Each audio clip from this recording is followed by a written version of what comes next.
Let's talk today about the 10 different ways to name your fitness planner so that it is more marketable and more appealing to your target audience.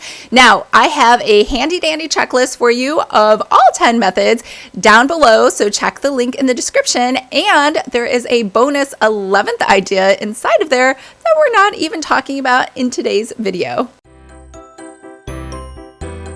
Hi everyone, I'm Lisa from Pretty Fabulous, and I help online businesses create beautiful digital downloads using Adobe InDesign. So if this sounds like you or something you might be interested in, make sure to hit the subscribe button below. I post new videos every Monday and Thursday, and I do unboxings on Saturday. Now make sure to check Monday's video where we talked about the 10 content ideas that I said were must-haves for your fitness planner. And yes, it came with a checklist as well. And the other big thing is next Thursday on February 27th, I have the very first, very wonderful, very awesome, very much you're going to love it, fitness planner template coming out for 2020. And it also has a ton of bonuses with it. Now, there are going to be some webinar only bonuses, so make sure that you show up live. I will leave a link to that below. That's going to be at noon Pacific Standard Time next Thursday, February 27th.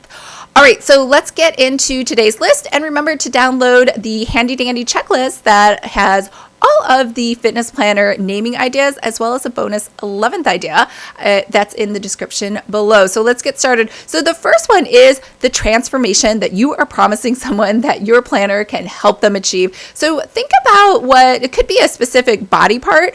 It could be the lean legs or the bootylicious planner. A lot of people have great success with calling it a bikini planner or a beach body planner or beach ready planner. What else? The skinny jeans planner is also very popular, or strong arm, a tone and buffed planner. So just think about kind of buzzwords or things that are appealing to that physical transformation. When people talk to their personal trainer and they say, what are your fitness goals? Well, I'd like to have my arms more toned. I'd like to have leaner legs. I'd like to have a more sculpted glutes, or I'd like to have six-pack abs. That's also another popular one. All right, the second one is a race. So maybe you're helping someone to prepare for auditioning for American Ninja, the Tough Mudder race, the Spartan race, those obstacle races, or do an Ironman, a triathlon, any of those things. If you have that expertise, there are not a lot of planners out there, and those people are very organized and would like to have a coach in a book, sort of, to say, or some suggestions from somebody else. Number 3, and also if you've never done one, because I have never done an Ironman, but I know tons of people who have, you could just interview them and notate and mark them in your notes, or put a picture of them in there to say X so-and-so contributed to this, and he has run 20 different Ironmans all over the country. Number 3 is time. So there are 2 facets of time. It could be how long the workout takes. So you could say something like F45 is a gym that I go to because it's a 45-minute workout. F stands for functional.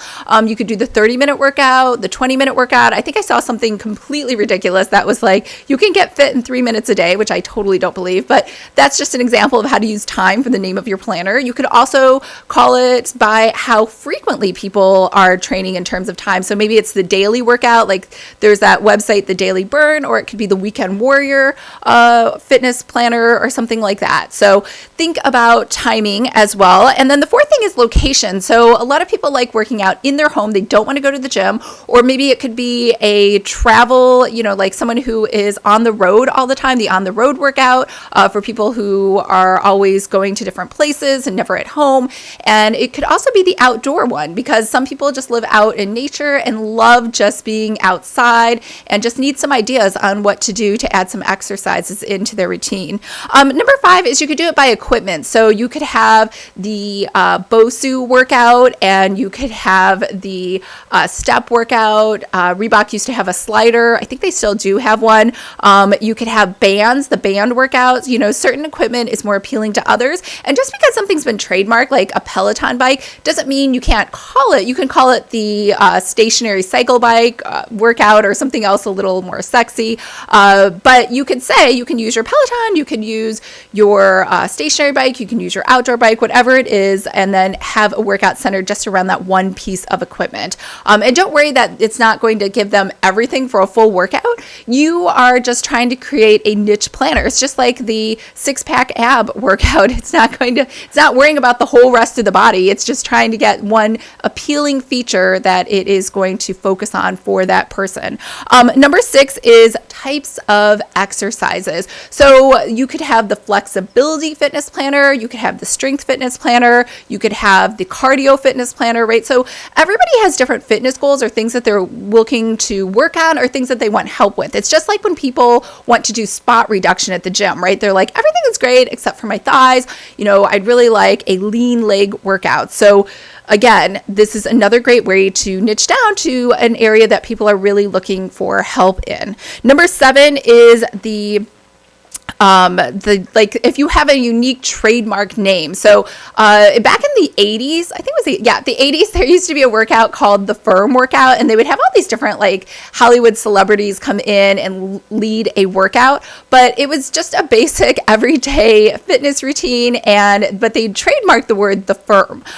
You could also trademark something that you think is great, like Butts and Guts workout. I actually trademarked that back in the 90s. I didn't do anything with it, but I thought it would be a catchy phrase. You could do the same thing and kind of just make it your signature, like this is the method. I think Shailene Johnson has the 131 method. Not a clue what the numbers 131 mean. I'm sure there's something significant, but you could do the exact same thing with 2, 5, 7, 8, 9, 3. I don't know. It doesn't matter.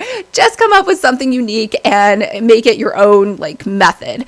Number 8 is you could do something related to the fitness goal, like Tone It Up is a really popular, there's 2 women that run that, and it has taken off like you wouldn't even believe. And I don't even know what kind of workouts they do, but Tone It Up just sounds really great versus like Firm It Up or Tighten It Up or any variation thereof of that is also appealing because it just kind of tells people in general what the fitness goal is that they're helping someone to achieve. Number 9 is you can think of your target audience. So maybe it could be the Hot Mamas workout for women that just had a baby, or it could be like there's a program called Silver Sneakers for people who are 60 and above who are looking to do very light workouts. So think of your target audience and name it after them. Number 10 is you could name it after yourself. So if you're pretty famous, like who's really famous? Jillian Michaels, or I had another name, Tracy Anderson, Kathy Friedrich. They all have fitness programs named after themselves, like Body by Jake, right? Body by Simone. And sometimes they're celebrity fitness trainers, or sometimes they're just influencers or other people, or you could just go ahead and call it Body by Lisa and just make your own brand of your own name. So that was a lot of ideas. So let's just recap that really quickly. The first one is the physical transformation that you're going to make for them. The second is a race. The third is timing, how long or how frequently. The fourth is based on location. The fifth is the type of equipment that you are going to use exercises on. The sixth is the type of exercise, flexibility, strength. The seventh is a unique trademarked method that you've developed or patented. Or actually, I don't know if you can patent that. Don't listen to me. I just know you can trademark names. Number 8 is based on their fitness goal overall. They want to tone it up. They want to lengthen it, lean down, whatever you want to call it.